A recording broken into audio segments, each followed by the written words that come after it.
Okay, good evening. My name is Greg McLaughlin. I'm the Chief State Fire Warden with the New Jersey Forest Fire Service. Forest Fire Service is part of the Department of Environmental Protection. We're here tonight in Jackson Township on a 30-acre fire. The fire is the Glory Fire. Right now, our strategy is to keep this fire contained within the boundaries of East Commodore Boulevard, Jackson Mills Road, and Cedar Swamp Road. Our main concern here today, when we got a call at about 2:26 and crews responded, they found a fire burning in a very inaccessible area of forest.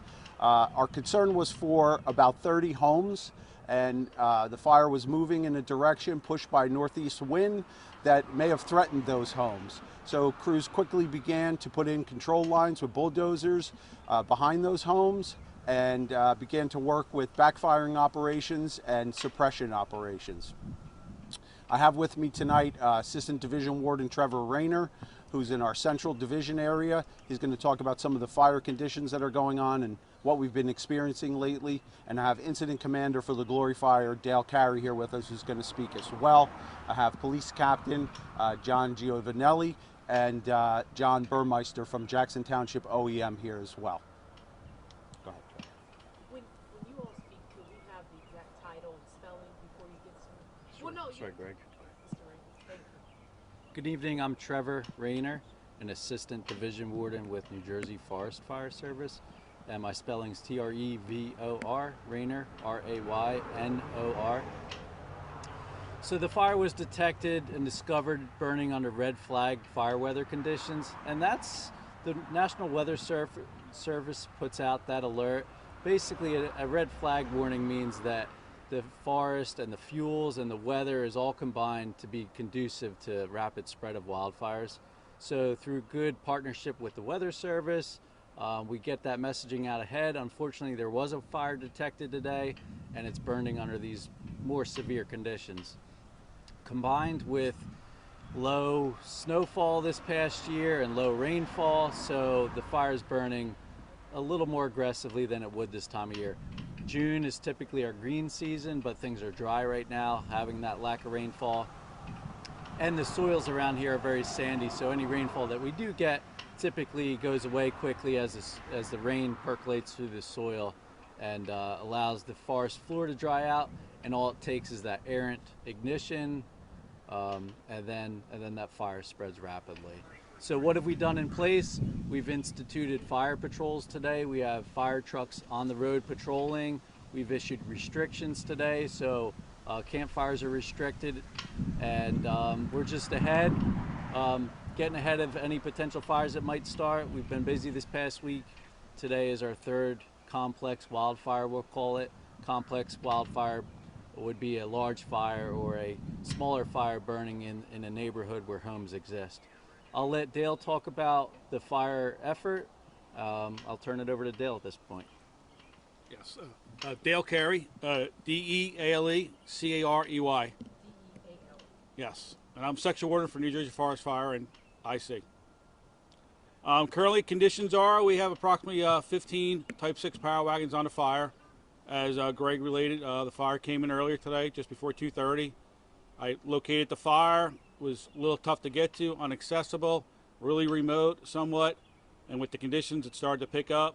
So we luckily having patrol today. We had some more units on radio, got them there, got a game plan together, working with Ocean County and Jackson Township, set up structure protection, and that's where we're at now. We got the structure protection in place, and we're putting lines around the houses to protect the houses, and we're doing some burnout operations. The current status of the fire is approximately 30 acres. And it's probably going to grow to, just under 100 acres when it's all done.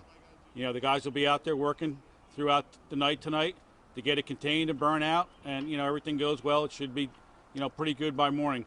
Currently, it's 0% contained. And again, it's roughly 30 acres. And again, that's going to grow without a doubt. With the help of the helicopter getting up here, getting up in the helicopter, kind of getting a good visibility of where it was at, using our maps. So we're ready. We've been dealing with this. It's been going on for a while now. We've been busy, and it's just another fire we've dealt with, and we were ready. We've been ready for a lot of stuff we've been going on. It's been a busy few weeks, and it continues. Great cooperations, great evacuations were in place. local fire companies from Monmouth and Ocean County, helping with, it's just been so far good. No injuries, everything's been fine. We're just trying to get everything wrapped up and, move on from this. Yes, and there's no evacuations at all. They were fine. Everyone was warned. Police made notification. They knew what was going on, reached out to the public, but we did not evacuate. The fire wasn't at tents coming towards them at the moment, so we felt safe having them shelter right there, but no need to make them evacuate. Is there any concern, sir, that could change? Yeah, sure. Conditions can change, depending on the wind direction and how low the humidity gets. That could change, but right now we feel pretty confident that shouldn't change. And if the guys do what they're doing, which they're trained to do good, it should be not an issue. And we expect it, to get our job done. We try to get this wrapped up as fast as possible, without a doubt. Some roads are closed. Do you believe they're going to remain closed for the rest? They will remain closed until we get what we need to get done as far as protection, with structure protection, and for the safety of the firefighters, because they're working on the roads. Mitigate that, and we have a lot of big structure engines that are helping do structure protection. So it's a youth safety aspect, so they have to remain closed. As soon as we can free them up, we will definitely open them up. So none of the red flag warnings happen. Before we do questions, I just want to let Police Captain speak just for a minute. Police Captain John Giovanetti, G-I-O, V as in Victor, A-N-E-T-T-I, Uniformed Services Division Commander of Jackson Police. We're supporting the fire effort today in order to secure the area and surrounding areas, staging areas for fire apparatus and personnel. The 3 roadways that have been mentioned are closed. We were able to reopen Cedar Swamp until 7 o'clock or 6:45 in order to help our commuter traffic and our local traffic get through the area a little bit easier. We understand that it is an inconvenience, both for our local and for our commuter traffic. We're sorry for that. We hope to have the roadways open as soon as the fire officials, fire command tells us that we're able to open the roadways. I don't have that time frame. It depends on the operations in the field. Hopefully it will be open by tomorrow morning, but again, I can't make any guarantees. Clarification. So 3 are closed, or now 2 because you opened? There were 2 that were closed. Actually, there were 3 that were closed to start with, including Cedar Swamp. We were able to open Cedar Swamp for about 2 hours to help traffic flow better. We just closed Cedar Swamp and the interchange at 195, I believe it's exit 21. That is now closed. So the 3 roadways are now closed, and they will be closed indefinitely. Thank you. A question for all of you. Just so for these red flag warnings, surely people here, they know why they're serious. I would stand, but it's just unnecessary. You could look up when you. How serious do people take heed to these warnings when you send this out? Like, it's a red flag, red flag warning. You need to be. It's not just to be in vain. This is why. Sure. So yeah, red flag warnings are serious. There aren't many issued per year.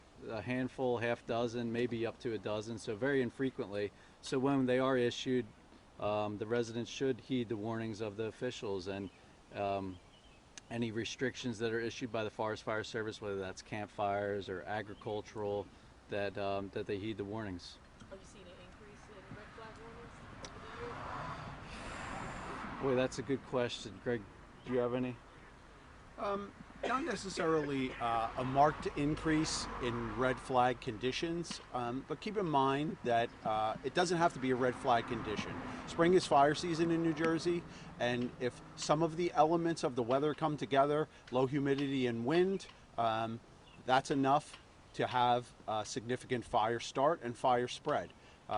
Red flag warnings bring in all the parameters of weather: wind, temperature, humidity. Other things we look at are how the vegetation is drying over a period of time. It's been about 23 days where we have not had any significant rainfall, so that's going to cause a lot of drying of the vegetation. When that happens, that vegetation is ripening and more susceptible to fire starting and fire spreading. Can you talk about your firefighters? All of you have to be exhausted. It's wildfire after wildfire. Can you talk about the firefighter fatigue? Yeah, absolutely. I could speak to that firsthand, actually. It's been a long season. We've had 9 major wildfires this season. Major wildfires are fires that we consider to be 100 acres or larger. In a typical year and a busy year, we would normally see 4 or 5 major wildfires. This season started a little bit early this year, and we've been seeing that. We've been seeing fire season start earlier, and we've been seeing fire season go longer, past the peak fire season of April. Last year we saw this as well. Father's Day was our largest fire, and that essentially started what became a summer fire season. So the weather's setting up again this year for similar conditions, and we're definitely showing fatigue. People are tired, people are weary, and so what we're doing is we're trying to rotate people around the state. We're trying to move people from areas of the state that are less busy to give some support and some relief, and we pay attention to that. So we're sending people out for rehab and for rest. And that's an important safety factor. It's a watch out situation for us to pay attention to the fact that we need fresh people, and so we have a large part-time workforce spread out throughout the state, and we rely on them and we lean on them to come in and help us. And so I'm seeing that. I'm seeing, I saw a gentleman tonight come in, and first night here, brand new boots. He said, "I'm ready to go." So we'll get some fresh support here, and all of the residents, wherever it is that we are, all of the local volunteer fire companies, the OEM offices, the police, they're providing food, water. People reach out to me, offer their homes if we're going to be here overnight, and in this case, we will be here overnight. Our plan here is to continue to create control lines around all the structures, and then to begin our backfiring operations to burn out fuel from behind those homes and let that fire consume any vegetation that could possibly ignite again over the next several days as these weather conditions are going to persist, and start a new fire. So we want to keep that fire contained in that strategic area bounded by Commodore, Cedar Swamp, and Jackson Mills. And if we're successful doing those operations through the night, this fire then, as we manage it, will reach about 80 to 85 acres. Air quality too, for people who live around here. We're even seeing smoke come into when we're at Philadelphia and New Jersey and South Jersey. Can you kind of go into that? Yeah, so as these weather conditions change, and we see the humidity going up, and we see our dispersion, if you will, of smoke not so great, so it's not lifting, in other words, we're going to see smoke settling down, and that's going to create some air quality issues. So our advice is for people to stay inside, and we'd also like to caution motorists and residents, just in general, when we're working on roads and in this area and roads are closed, we really appreciate if people can cooperate and stay inside and try not to travel and create more traffic. How long has this area been in a drought? Well, I'm not sure that we're in an official drought, but I know that we have not had significant rainfall for over 23 days. How many fire personnel specifically are working on this fire?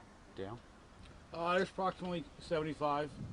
And is there any other fire that you're handling right now across the state, or is it just this one? There are several fires today in the northern part of the state.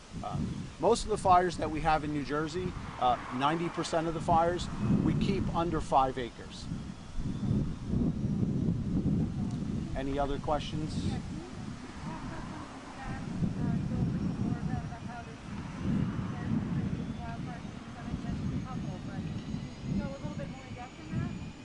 Could you come closer? Can you go a little bit more in depth about how this fire season compares to other years? Sure. So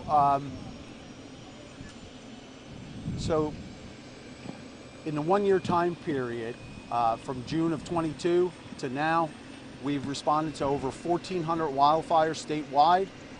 These fires have consumed over 26,000 acres.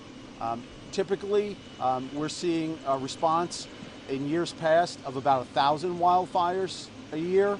The acreage varies, sometimes 10, sometimes 15,000 acres. So we're seeing about a 30% increase in fire activity this year. Anybody else? Any other questions? No? Okay. Thank you.